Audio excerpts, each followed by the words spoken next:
Greetings, YouTube. This is Rhett with Rolling Forward. And I'm going to talk mostly today about Rancho Los Amigos, which I've spoken about probably the whole time in the videos leading up to today, or last time, when I spoke a little bit about the history of Rancho, which I personally find pretty interesting. But anyway, before I begin speaking about arriving at Rancho the first day, or really after arriving at Rancho, I just want to say it has been, I know, some time since my previous episodes were published, and sorry about that, but it's simply a matter of life happens, and sometimes life intervenes, and sometimes quad life intervenes. No biggie, just some details of life that took some time and meant I wasn't readily available to do videos. And I'll probably talk about that a little bit more in the future. No big deal, just an inconvenience. One could say a pain in the butt, and I will. Okay, now back to this episode. So I'm at Rancho. It's day one. I've told you about that just last time, I think. And so my room, as I've said, is a 6-person room. There are 5 other males who were recently, mostly, a few longer-term people returned to the hospital, but mostly it's new people, generally speaking, young people, young men, injured, because it's young men who are the most foolishly behaving population group out there and get themselves injured.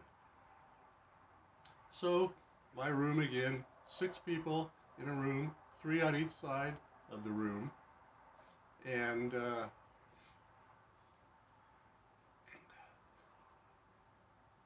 I was brought to Rancho via ambulance, which I have recently spoken about. I'm in bed. The first time I've been in a, quote, regular hospital bed and not a circ electric bed, which you may recall. So I'm laying in a regular bed, and I'm still in traction. They've routed the rope and the weights over the end of the bed, and a couple of doctors come in, and it's time to take out the tongs that were screwed into notches in my skull, which again I've spoken about in prior episodes. And so these couple of doctors come in. I've been at Rancho probably 3 or 4 hours at this point. It's now, call it midday, and they're going to take the tongs out of my head. Well, I'm nervous, of course, but they have a couple of wrenches. They need to unthread or loosen via threads the tongs so they stop pinching my skull and begin being separated from my head. That happens in a matter of seconds, really. No pain, and thankfully no noise in my skull.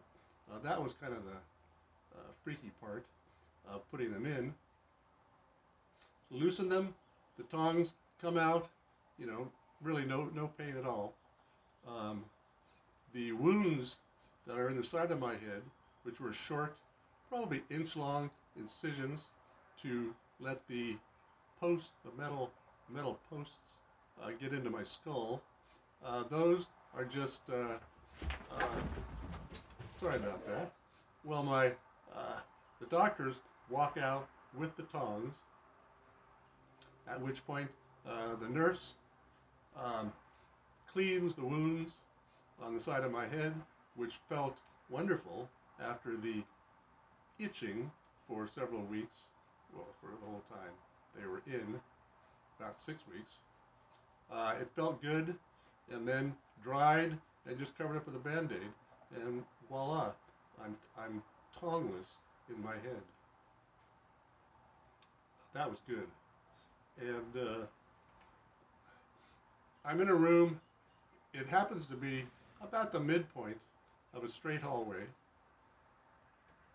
which comprised one spinal cord injury ward at Rancho, and it was pretty near the nurse's station on the ward, and I could clearly hear, and depending on how I was positioned in bed, I could see out the door into the hallway, and there was busy traffic.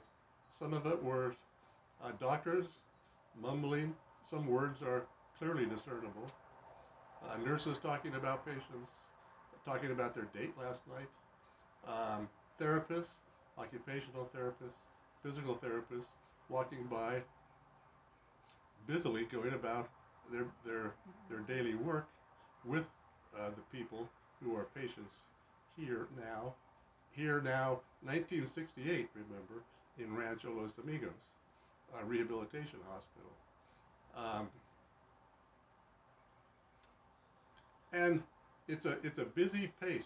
There are things going on steadily with different people having different places to go. Well, where do people in a hospital have to go?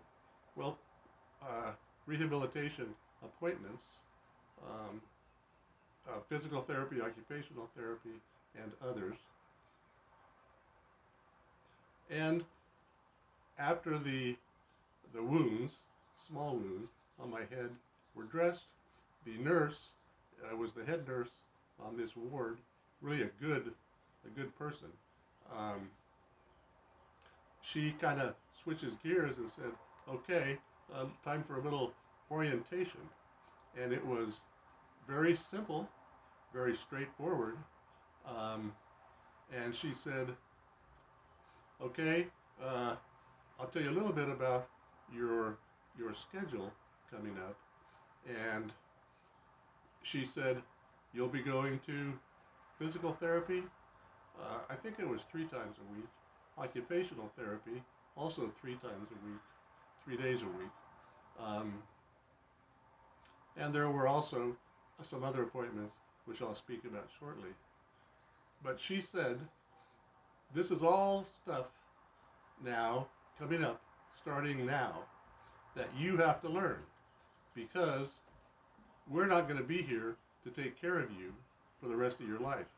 So you need to pay attention to everything going on around you, what's being done to you. You need to understand why it's being done. Why are you going to physical therapy? What do the various activities do to your body? Why are they being done to you? You need to understand these things. And she was very matter of fact in that you have to take control now. This is indeed the first day of the rest of your life. And I say that not in a flippant way, but she was beginning to shift my responsibility to me. That was a big lesson and a necessary lesson. And I think at that note, I'm going to close this video, and the next one will pick up. So I want to thank you all for watching. I want to ask you to please subscribe to the channel. Please click like. And I want to thank you. And to YouTube, ciao.